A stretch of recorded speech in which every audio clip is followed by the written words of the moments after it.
asking sign on your street, before that number changes what you think about your own property's value, you need to understand what it is actually hiding. Because right now in York region, over asking is one of the most misread signals in our entire market. So here's what's happening in York region. Let's take Newmarket. Newmarket's median sale price right now is $895,000. At 2022 peak, that number was 1.35 million. That's a 33% correction. But before you apply that number to your own home, you need to understand what it's actually measuring. That shift in median is not telling you that your home's value lost 33%. What it's telling you is that the buyer pool has changed. And in 2022, money was cheaper, borrowing power was at an all-time high, and demand was outrunning supply at every price point. People were not being reckless. They were buying with the tools they had, and those tools allowed them to move up further and faster than the market had ever allowed in prior history. Today's rates are higher. Borrowing power is much tighter, and buyers who are active are concentrated at the lower end of the market. Now, if we layer on top of that, there's global economic uncertainty, the trade pressures, possible job reductions, the headlines that change week by week. That is affecting buyers' confidence in a real way. Even the qualified buyers who could move right now are pausing, not because they cannot buy, because they feel the world's uncertainty. And a home is their largest decision most of those individuals will ever make. You cannot separate what's happening in the broader economy from what is happening in your home. That is the basic principle of supply and demand. And right now, demand is being held back by something bigger than just mortgage rates. With fewer qualified buyers at the higher price points means homes sit longer, which is exactly what you are seeing on your street right now. That is not a reflection of your home's worth. It is a reflection of where the active buyer pool is today. When a townhome gets listed at $799,000 and sells at $850,000, the neighbor sees that, thinks the market's moving well. But here's what that number is hiding. That seller priced low deliberately. Who knows? Life happens. They probably had a life change, a mortgage renewal coming. They needed to create urgency and manufacture competition to get their home sold. And now that sale is sitting in the comparables that affects your home's value. And this is at the point where most people never truly understand. So what makes this worth paying attention to right now is that in a busier market, one lower sale gets naturally balanced out by the volume of transactions around it. Appraisers and buyers, agents have enough data points to put it into its proper context. But in a quieter market like this one, with fewer sales to draw from, a single sale can carry a lot more weight than it normally or should to your home's current value comparable. It's just one thread in a much more complicated pricing picture, but it is exactly the kind of thread that experience and local knowledge helps navigate properly. Now, here is what I want you to understand. If you are a current townhome or semi-owner,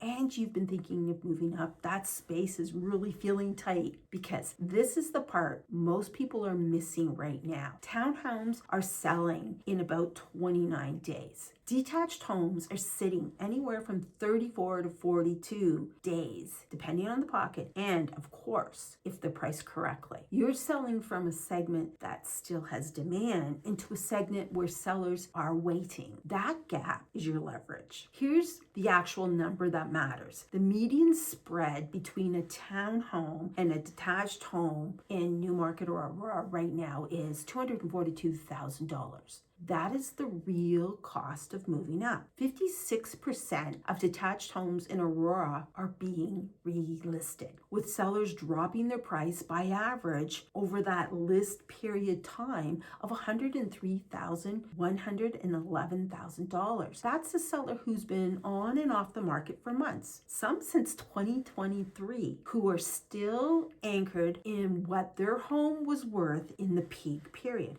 and finally having to have a different conversation with the next serious buyer who walks in. That buyer could be you, but only if your townhouse is priced and presented correctly so your equity is protected to move up. Let's look at Newmarket. Copper Hills and Stonehaven specifically. Larger lots, established schools in a neighborhood where families want to relocate. The gap between what you sell your townhouse and what the seller in those pockets are willing to accept right now, that's the most compelling move-up window I've seen in that corridor in 3 years. In Aurora, the insured mortgage gap just moved to $1.5 million.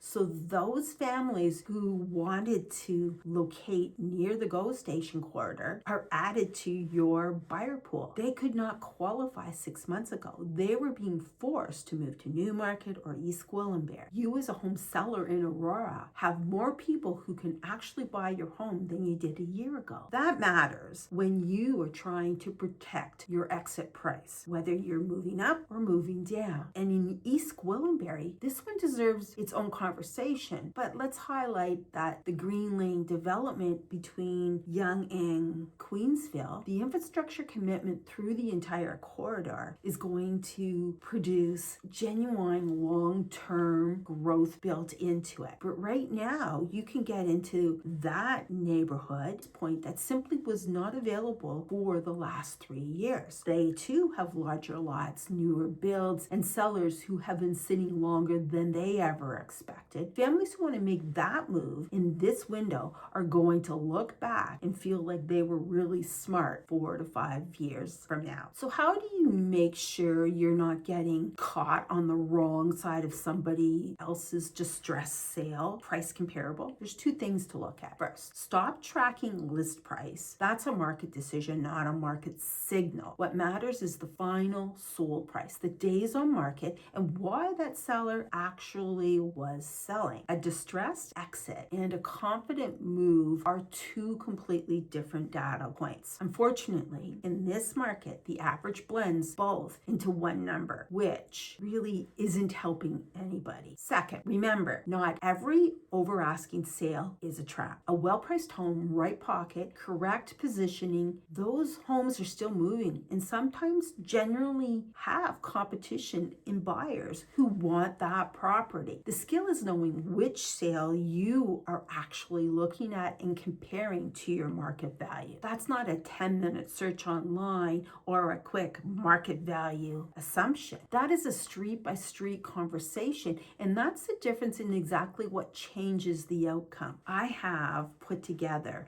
a move-up math worksheet specifically for York Region and South Simcoe. It walks you through your real equity position in 4 steps, including land transfer tax that so many people forget to factor in to their budget until it's too late. That $242,000 gap spread means something different depending on what you are actually financially carrying. That worksheet is free. It's in the description. It takes about 5 minutes. Take those final numbers to your mortgage broker because now you can actually have a conversation that's going to help you to know whether it's time for you to move forward or pause. Those are important conversations, and that will give you the confidence and the knowledge path you should take. If this opened up questions about your specific town and your specific timing, drop it in the comments. I read them all. The next video for you to watch is linked right here. It goes into how to sequence the move correctly so you are not carrying 2 properties or walking away from the right home because timing felt uncertain. Till the next time.